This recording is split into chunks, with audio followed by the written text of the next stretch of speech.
Okay, mistakes. Everyone makes them, and I made tons of them. But with that said, mistakes are good because you get to learn from them and hopefully not repeat them in the future. So I'm going to show you some mistakes that I made, and we're going to go from there. All right. So probably not a mistake, really, but I was trying to my hand at a homemade clamp rack, and from a distance, it's fine, but I've got some sagging going on right there in the middle, and you can literally pick up on it and move it. I don't know if I'm going to keep this or not. I'm still up in the air on that. If I do, I'll probably just use a bracket and put it there in the middle for some support, and then we'll just go from there. If not, then Rockler sells those clamp racks, but I wanted something more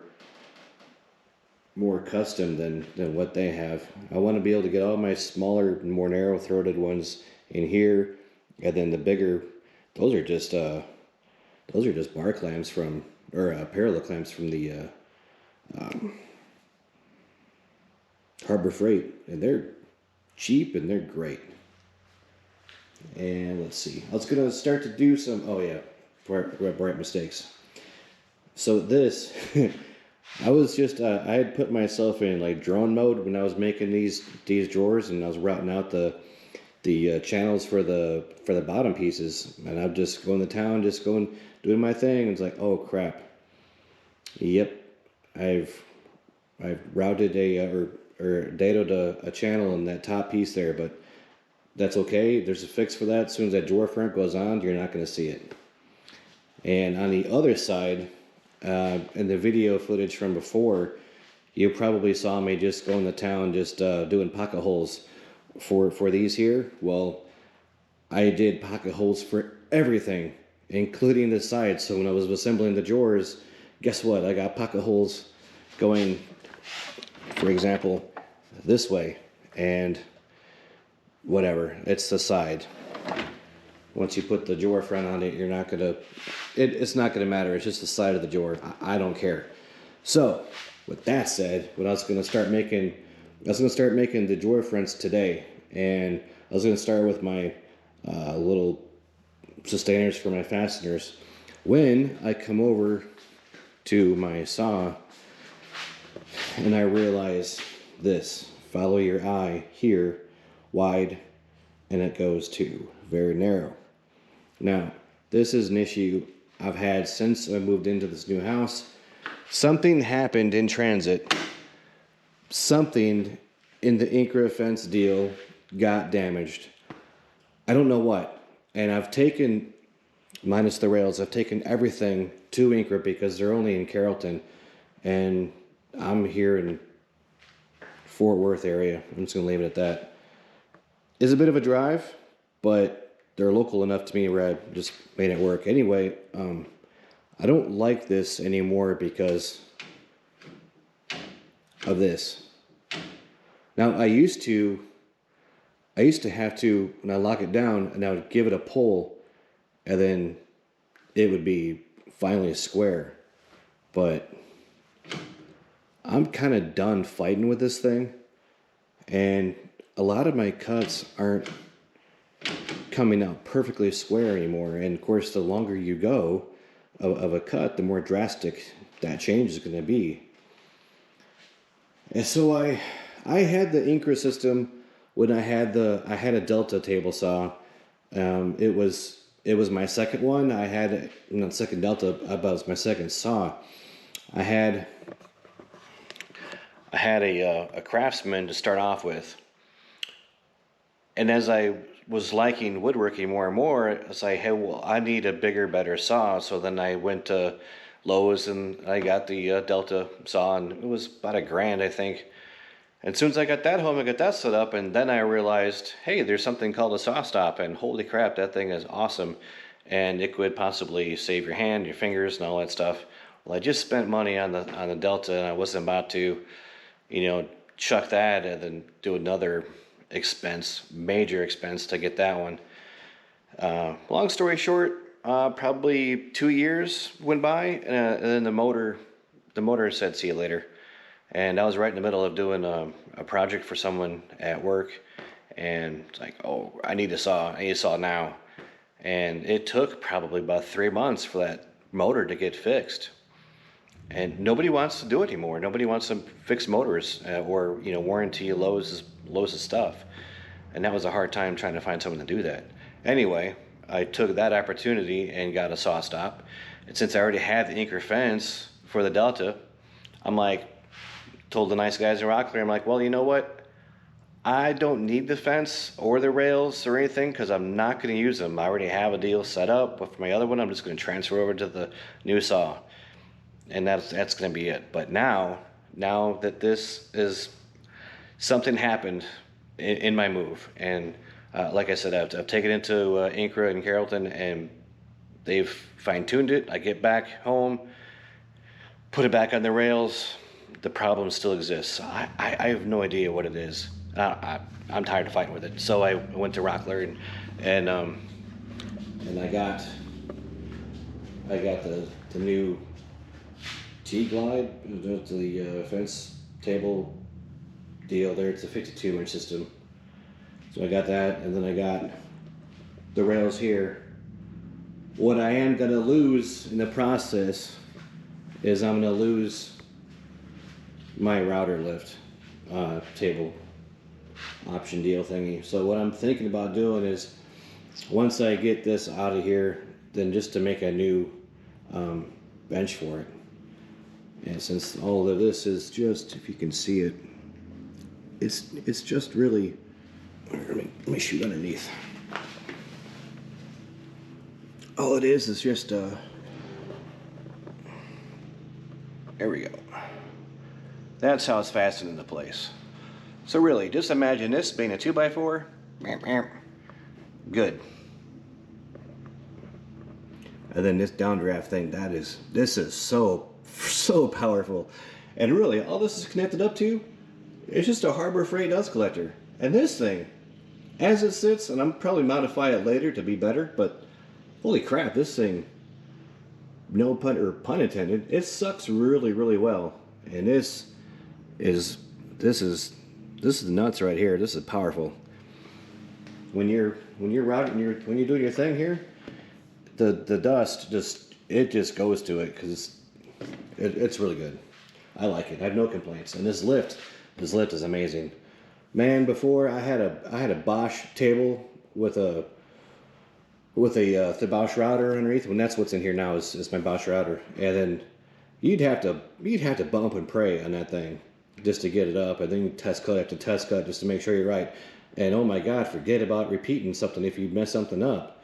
It's like you change your bit or whatever, and you're like, oh crap, I need to do that thing again. Well, forget it. I mean, you can do it, but it's a long, tedious process of getting right back to where you were. So this is so much easier. I love it. All right, so now I've got no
had an X-Acto knife around here somewhere. Nope. Nope. There it is. Still learning where stuff goes.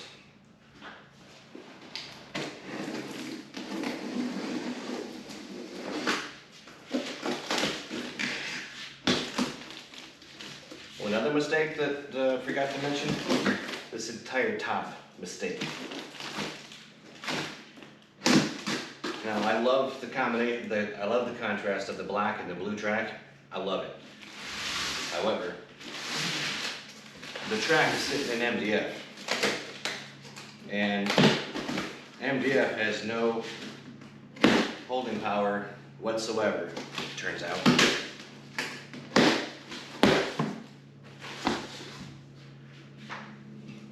So, oh, and then I used a trim router with an older straight bit to route out the channels, and the router got a little wonky on me in some spots. I used this putty it's a black putty, and it's a two-part deal. You mix it up, put it in there, and I thought, well, hey, great, it's black, so I'll just, once it hardens up, I'll just scrape off the excess, and then it should be fine, right? It's not that fine. And then I used a hold-on clamp yesterday, holding something down so I could sand it real quick.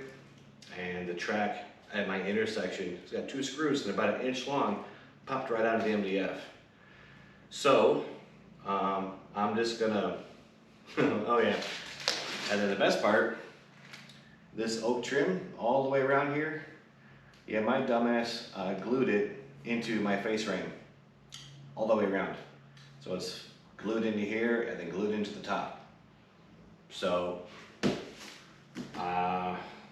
when I'm ready, I'm gonna take my saw and then cut all the way across, all the way around.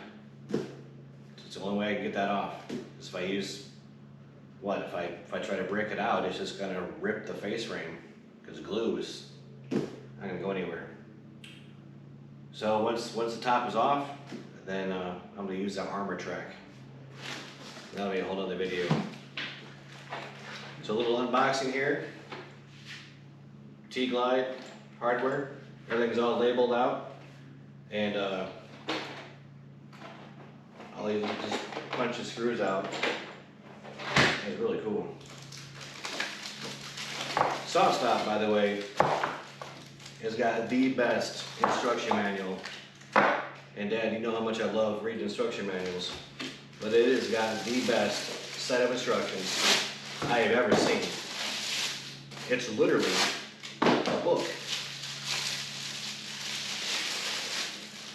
And it is so easy to do, it's so easy to follow. A couple hours here, you're assembled. What happened? Okay. It's really cool.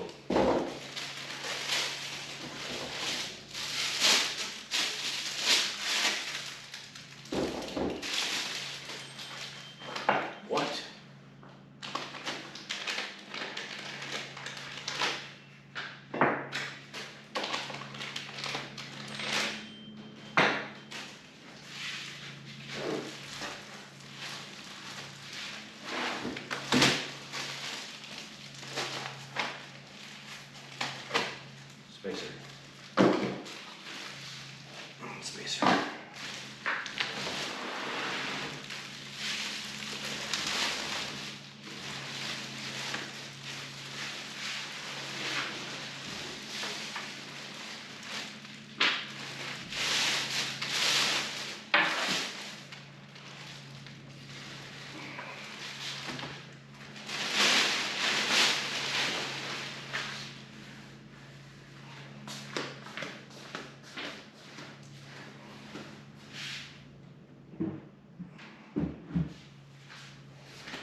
And see? Mm-hmm. Nice. Wow. There's no joke here. This is cool. I like how they do this. T-Glide rails hardware pack.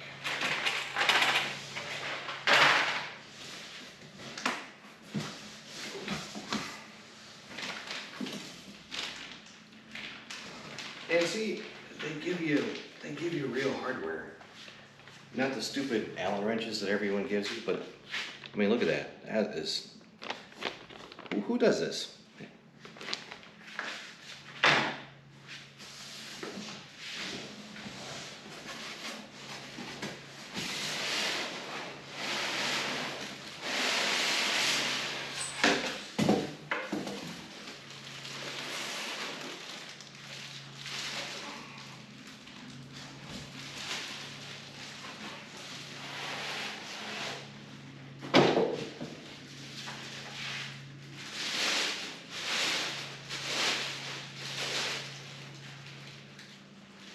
Nice.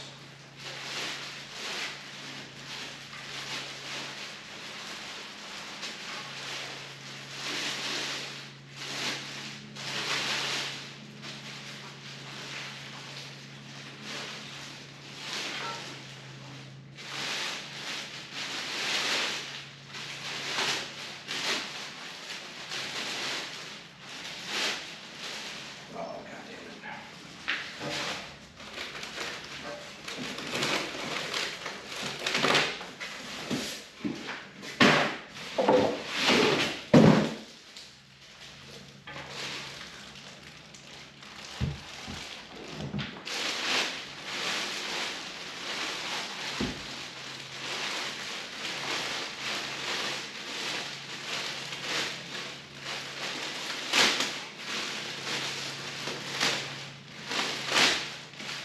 Now I'm getting frustrated.